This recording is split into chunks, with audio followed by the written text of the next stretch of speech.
एक जंगल से एक साधु जी गुजरे, तो जंगल में बहुत सारे तोता थे, तोती थी, कबूतर थे, जंगल तो जंगल सभी थे। संत जी ने आज तोतों को बुलाया, सारे तोते आओ, आज हम तुम्हारे गुरु जी बनकर तुम्हें गुरु मंत्र देंगे। सारे तोते आए, जी गुरु जी। गुरु जी ने कहा, तोता सुनो, तुम्हारा गुरु मंत्र ये है, जंगल में बहेलिया आएगा। बोलो बहेलिया आएगा। तोतों ने कहा बहेलिया आएगा। गुरु जी ने कहा जाल बिछाएगा। गुरु जी ने कहा, चेलों ने कहा, तोतों ने भी दोहराया जाल बिछाएगा। गुरु जी बोले दाना डालेगा। तोतों ने कहा दाना डालेगा। गुरु जी ने कहा खाना मत। चेलों ने भी कह दिया खाना मत। गुरु जी ने कहा फंस जाओगे। चेलों ने भी कहा फंस जाओगे। गुरु जी ने याद करा दिया, बहेलिया आएगा, जाल बिछाएगा, दाना डालेगा, खाना मत, फंस जाओगे। गुरु जी ने कहा याद हो गया? हाँ हाँ, सबने सुनाया अपना अपना पाठ, बहेलिया आएगा, जाल बिछाएगा, दाना डालेगा, खाना मत, फंस जाओगे। गुरु जी बोले सारे तोते हो गए ज्ञानी, अब आगे चले। गुरु जी आगे चले। अब सारे तोता उड़ते उड़ते गा रहे हैं, जय बहेलिया आएगा, जाल बिछाएगा, दाना डालेगा, खाना मत, फंस जाओ। एक दिन सच्ची बहेलिया आ गया। उसने देखा तो बड़े ज्ञानी है, सोचा कोई तो अज्ञानी होगा, तो जाल उसने डाल दिया और दाना भी डाला। सारे तोते आके जाल में बैठ गए, वो खाते जा रहे हैं, वो कहते जा रहे हैं बहेलिया आएगा, जाल बिछाएगा, दाना डालेगा, खाना मत, फंस जाओगे। खा रहे हैं, वो फंसते जा रहे हैं, वो फंस गए, वो पिंजरे में घुस गए, तो भी कह रहे हैं बहेलिया आएगा, जाल बिछाएगा, दाना डालेगा, खाना मत, फंस जाओगे। अब बताओ ऐसे गुरु मंत्र का क्या होगा? आपने गुरु मंत्र तो ले लिया, क्या गुरुजी की बात मानी? अरे गुरुजी ने आपको पाठ याद करने दिया था इसलिए कि याद कर लो और ये समझ रखो अपने पास, लेकिन उन्होंने सिर्फ सेंटेंस याद किया, उसे उस पर अमल नहीं किया, चरितार्थ नहीं किया, है ना। इसलिए क्या हो गए, सेंटेंस याद था, पिंजरे में घुस गए, सारे बंद हो गए। बहेलिया ले जा रहा था, तब तक गुरुजी बाजू से आए। गुरुजी ने कहा, अरे तुम्हें तो हमने बड़ा ज्ञान दिया था, तुम क्यों फंस गए? गुरुजी हमने तो आपका गुरु मंत्र लिया था, रोज 12 माला भी करते थे, 16 माला 20 माला जपते थे, चलते फिरते, फिर भी फंस गए हम। बताओ आपका मंत्र झूठा है। अब बताओ गुरुजी झूठे के गुरु मंत्र झूठा के चेला ही समझा नहीं, क्या सही है? कौन इसमें गलत है? गुरुजी गलत है या गुरुजी का मंत्र गलत है या चेला की समझ गलत है? बोलो मेरी मां, कौन गलत है? कौन? चेला? चेला की समझ गलत है? गुरुजी ने जो मंत्र दिया है उसका जाप करो, पर जो रास्ता बता रहे हैं उस पर चलना है। कहा जा रहा है शराब नहीं पियो, नहीं पियो मतलब नहीं पियो। अब आपने गुरु मंत्र लिया, गुरुजी का नाम, गुरु नाम जप रहे हैं, पर शराब भी पी रहे हैं, और फिर नरक जाओ तो फिर कहो गुरुजी हमने तो गुरु मंत्र लिया था, पर देखो हम तो। अरे भाई अच्छा है आपने मंत्र लिया, सदगति होगी, जो पुण्य किया उसका फल मिलेगा, पर आपको मानना चाहिए। बिना माने कोई ज्ञान काम कर ही नहीं सकता। कानून बना दो सरकार, हमारे संविधान बना के चली जाए, ये कानून बना दिया, पर कानून कोई माने ही ना, तो बनाने से लाभ क्या है उसको? भाई जब तक उसे माना ना जाए तब तक उसका कोई लाभ नहीं है। तो रास्ते पर आपने, रास्ता तो बन गया पर कोई चल ही नहीं रहा उस रास्ते पर, तो रास्ता बनाने का फिर अर्थ क्या है? इसलिए जो कहा जा रहा है उसे ध्यान से सुना जाए। और मैं 100 बातें रोज अच्छी अच्छी यदि बताता हूं तो उनमें एक बात भी आपने समझ ली और उतार ली, उस एक से भी कल्याण हो जाएगा। पर उतारी जाए तब। ये दास अनिरुद्ध है, हमने शास्त्रों को केवल पढ़ा ही नहीं, हमारे वेदों का वचन है, मातृदेवो भव, पितृदेवो भव,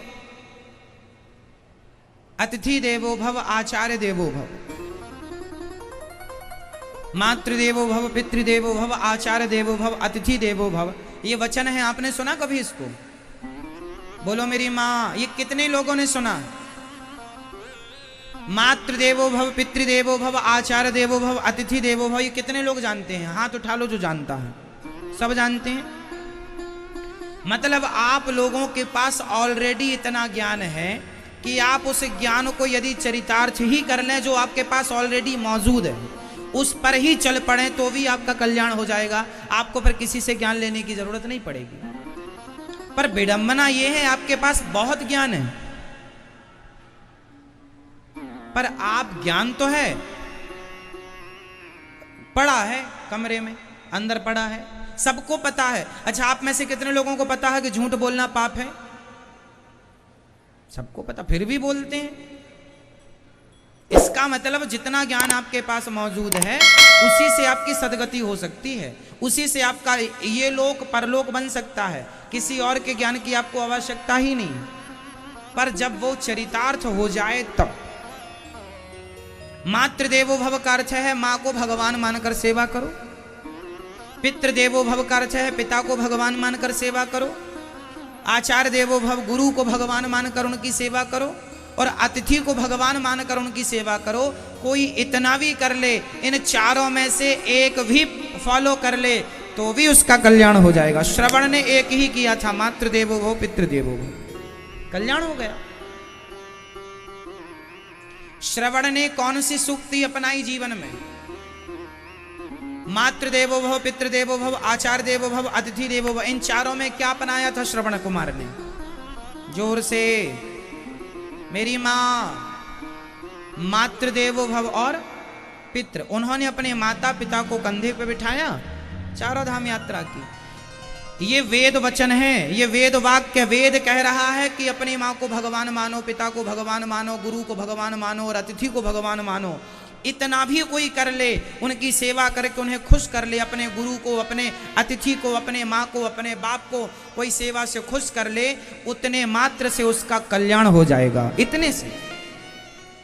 कोई आपको जंगल नहीं जाना, पहाड़ यहां से उठा के वहां रखने नहीं जाना, ना गुफा में घुस के आपको उल्टा खड़े होकर तपस्या करना। घर में रह के जिम्मेदारियां पूरी करनी। इतने से सबका कल्याण। लेकिन अब कोई करे कौन? कौन करे? ये दास अनिरुद्ध क्या करता है? अच्छा बताओ। मैं केवल कहता नहीं हूं मेरी मां, ये दास अनिरुद्ध जो है, हमने भी वही किया है जो वेद कहते हैं। मातृदेवो भव, मां की सेवा करना चाहिए। ये दास जितनी मेरी हैसियत है उतनी करता हूं। यहां मेरी 260 माताएं रहती हैं, आप दर्शन कर लीजिएगा। जो मेरे से बनता है सेवा करता हूं। क्योंकि मैं सेवा इसलिए करता हूं क्योंकि मेरे शास्त्र, मेरे वेद पुराण मुझे आज्ञा दे रहे हैं, ये करो, कर रहा हूं। मातृदेवो भव। आप में से कितने लोगों ने मेरी वृद्ध मां का दर्शन किया है? आप सबने किया। नहीं किया हो तो अंदर माताओं का दर्शन कीजिएगा। यहां माताएं रहती हैं, जितनी सेवा बनती है दास करता है, जितनी क्षमता है उतनी सेवा होती है। तो आप सभी लोग दर्शन कर सकते हैं। तो मातृदेवो भव, पितृदेवो भव। पिताओं के लिए भी ये दास वृद्धाश्रम बनाने जा रहा है, जहां वो वृद्ध पिता भी रहेंगे, जहां पर जिनके बच्चे उनकी सेवा नहीं करते। ये माताएं वही माएँ हैं जिनके बच्चे सेवा नहीं करते, बच्चे घर से निकाल देते हैं, तो ये दास करता है सेवा। तो पिताओं के लिए भी मातृदेवो भव, पितृदेवो भव, आचार्य देवो भव। गुरुजनों की सेवा जो दास अनिरुद्ध से बनती है मैं करता हूं। तो सेवा गुरुजनों की। और चौथा, अतिथि देवो भव। आप हमारे अतिथि हैं। गौरी गोपाल आश्रम में अतिथि बन के आप ही तो आते हैं, और अतिथि कोई और नहीं, भगवान ही अतिथि के रूप में आते हैं। आप लोग भगवान तुल्य हैं। तो अतिथि को क्या कराना चाहिए? द्वार पे आए अतिथि को क्या कराना चाहिए? जोर से, जोर से भोजन कराना चाहिए। तो ये दास अनिरुद्ध गौरी गोपाल जी की रसोई सुबह से शाम तक चलती है। सुबह 8 बजे चालू जो होती है, रात्रि के 10 बजे तक चलती है। आखिरी आदमी जब तक ना खा ले तब तक चलती है। तो ये क्या कर रहा है दास अनिरुद्ध? मैं केवल कह रहा हूं, शास्त्रों को सुना रहा हूं ना मेरी मां, शास्त्रों में जो लिखा है उसका आचरण अपने जीवन में उतार भी रहा हूं। केवल कोरा ज्ञान नहीं दे रहा हूं कि नहीं जी आप ही करो, पहले स्वयं कर रहा हूं, फिर आपसे निवेदन कर रहा हूं आप भी करो। इसी से कल्याण होगा आपका, हमारा, हम सबका। मां की सेवा करने वाले को यमराज भी नरक नहीं ले जा सकते। बाप की सेवा करने वाले को यमराज की ताकत नहीं है नरक ले जाएं। गुरु की सेवा करने वाले की को ताकत नहीं है यमराज की कि वो नरक ले जाएं। और अतिथि की सेवा करने वाले पे क्या मजाल की यमराज अपनी कुदृष्टि डाल दें। इन सब पर भगवान की ही कृपा होगी जब होगी।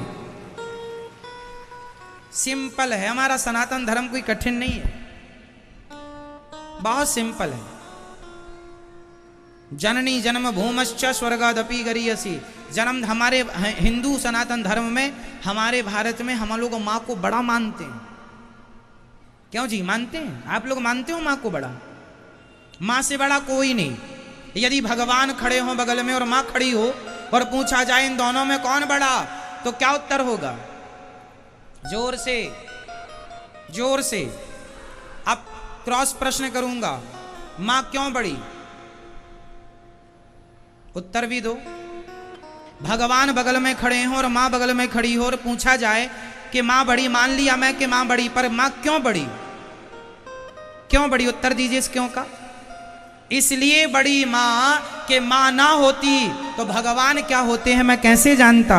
यदि आज मैं भगवान को जैसा भी जानता हूँ, माँ ने जन्म दिया तब ना जानता हूँ कि राम कौन है, कृष्ण कौन है। पहले मैंने माँ को जाना फिर भगवान को जाना। इस धरती पे आने वाला चाहे लड़का हो चाहे लड़की हो, वो पहले माँ को जानता है बाद में भगवान को जानता है। इसलिए माँ बड़ी है।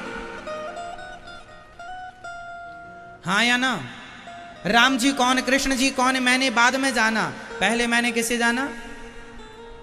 क्या है? आपने किसकी उंगली पकड़ी पहले, फिर आपने किसका दूध पिया पहले, फिर किसकी गोद में पहले आए हो। इसलिए मां की बराबरी कोई नहीं कर सकता। कोई मतलब कोई, ना ब्रह्मा ना कोई। इसलिए मां सबसे ऊपर। इतना ही तुम कर लो माँ बाप की सेवा, तुम्हारा कल्याण। कोई यमराज की ताकत नहीं है कि तुम्हें नरक ले जाए। तुम्हारी दुर्गति नहीं हो सकती, सदगति होगी। लोक भी बनेगा पर लोक भी बन जाएगा केवल माँ की सेवा। लेकिन आजकल बच्चे उसी माँ को जो भगवान से भी ऊंचा दर्जा रखती है, उसी माँ को घर से निकाल देते हैं।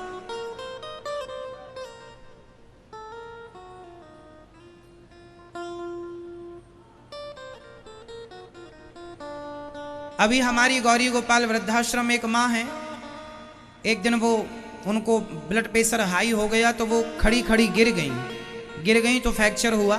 उनको हॉस्पिटल ले गए, अब ठीक हैं। हॉस्पिटल ले जाने के बाद उनका ऑपरेशन हो गया है, सब ठीक है। ब्रेन हेमरेज हो गया था, अब ठीक है सब। डॉक्टर ने छुट्टी दे दी है, आश्रम में है। इतना कुछ हो गया, माँ को ब्रेन हेमरेज हो गया, माँ का ऑपरेशन हो गया। पर बेटे, क्या मजाल की बेटे आके देख जाएं अपनी माँ को। 3 बेटे हैं, सूचना दी गई अब बेटों को, तुम्हारी माँ गिर गई है, तुम्हारी माँ हॉस्पिटल में है। 8 दिन 10 दिन हॉस्पिटल में थी, आईसीयू में थी। बिल्कुल डॉक्टर बता रहे थे कि इस केस में बचना भी मुश्किल होता है, लेकिन ये भाग्य से मैया को भगवान ने बचाया।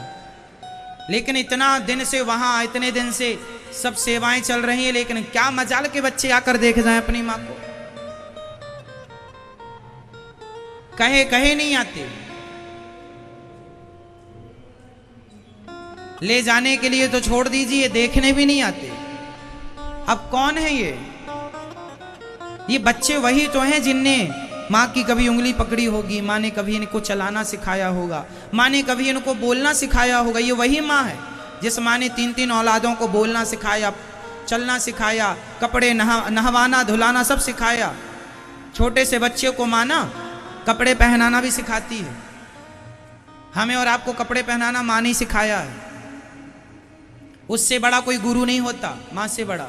लेकिन अब कौन, ये ज्ञान क्या आप लोगों को है नहीं? सबको ज्ञान है कि माँ भगवान है, पर कौन करता है? तो ज्ञान हम बहुत सारा गीता पढ़ लें, वेद पुराण पढ़ लें, हम ज्ञानी बन जाएं, तो ऐसे ज्ञानी कोरे ज्ञानी बन के क्या करोगे? मैंने बहुत ज्यादा पढ़ाई नहीं की मेरी माँ, मैंने केवल 4 बातें याद की हैं। मातृ देवो भव, पितृ देवो भव, अतिथि देवो भव, आचार्य देवो भव। जब इन 4 को मैं अमल में ले आऊंगा तब अगला जन्म लेकर के फिर दूसरा पाठ पढ़ूंगा। पहले ये तो पूरा कर लूं जो पढ़ा है। इस जन्म में पहले 4 बातें पूरी कर लूं। शास्त्रों में तो हजारों बातें हैं, मैं हजारों बातें एक साथ पूरी नहीं कर सकता, पहले 4 पूरी कर लूं, एक एक से, एक साधे सब सद है। पहले 4 पूरी कर लूं, फिर 5वीं करूंगा, फिर 6वीं करूंगा, फिर 7वीं करूंगा। अब ये ठाकुर जी जो जो कराएं करता चलूंगा। पर अभी मैं इस तन से, इस शरीर से मैं अभी केवल 4 चीजें कर रहा हूं। समझ रही हो मेरी माँ? और ये 4 इसलिए क्योंकि वेद वाक्य है, ये यही है। राम जी ने क्या किया? 4 चीजें पूरी की। राम जी ने अपनी माँ की बात मानी, पिता की बात मानी और वनवास चले गए। माँ बाप की आज्ञा का पालन करना ही धर्म है हर पुत्र का। मातृदेवो भव पितृदेवो भव। राम जी ने किसकी बात मानी? माँ की। माँ ने कैकेयी माँ ने कहा वनवास जाना है। कौशल्या माँ को पता चला कि राम को वनवास जाने का कैकेयी ने बोला है, तो कौशल्या जी ने कहा क्या अधिकार है कैकेयी को, मैं तुम्हारी माँ हूं राम। कौशल्या माँ ने कहा राम मैं तुम्हारी माँ हूं और तुम्हारा पक्ष मैं ले सकती हूं क्योंकि मैंने तुम्हें जन्म दिया है, कैकेयी का क्या अधिकार है?